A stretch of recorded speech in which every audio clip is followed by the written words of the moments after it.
Hi friends, welcome to our channel. చూడండి, కోడి పొదుగు వేసామండి. అది పిల్లలు చేసింది. ఎక్కువ గుడ్లు అయితే పెట్టలేదండి, 3 గుడ్లే పెట్టాను. ఎందుకంటే అసలు కోడిని పొదిగేయడం నాకు ఇష్టం లేదు. ఎందుకంటే నేను ఇంతకుముందు 2 టైమ్స్ కూడా కోడిని పొదిగేసాను. ఇదే కోడిని పొదిగేస్తే మాకు ఇంటి దగ్గర వచ్చి కుక్కలు ఎక్కువ అండి. ఎన్నిసార్లు పొదిగేసినా పిల్లల్ని ఎత్తుకెళ్ళిపోతున్నాయి. అవి ఒక్క పిల్ల కూడా మిగలడం లేదు. అందుకని మేము పొదిగేయకూడదు అనుకున్నాను. కానీ అది గుడ్లు పెట్టి అక్కడి నుంచి వెళ్ళకుండా అక్కడే ఉంటే ఇంకా దాన్ని టార్చర్ భరించలేక మళ్ళీ ఒక 3 గుడ్లు ఎత్తుకుపోయి అక్కడ పెట్టానండి. పెట్టిన 3 గుడ్లు కూడా పిల్లలు చేసింది. అది ఏం పిల్లలు చూసారంటే, బ్లాక్గా ఉన్నది వచ్చి కరక్నాథ్ క్రాస్ బీడ్ అండి. కరక్నాథ్ ఒరిజినల్ కాదు, కరక్నాథ్ క్రాస్ బీడ్ పిల్లది. ఇంకా 2 వచ్చి బొంతకోడి పిల్లలండి. మీకు వేరియేషన్ కూడా తెలుస్తుంది. చూడండి, ఇది కొద్దిగా బుడ్డగా ఉంటాయి.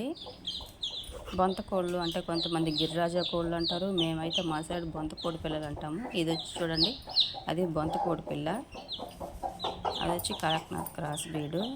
అది బ్లాక్ కలర్లో ఉంది చూడండి, అది. ఇది తర్వాత ఇది కూడా బొంతకోడి అంటే గిరిరాజు కోడి అంటారు కొంతమంది. చూడండి, తెలుస్తుంది తేడా. అది వచ్చి చిన్నగా ఉంటుంది పిల్ల. ఇవి 2 కొంచెం సైజు పెద్దగా ఉన్నాయి. చూడండి, 3 గుడ్లే పెట్టాను. ఆ 3 కూడా పిల్లలు చేసింది. Thank you.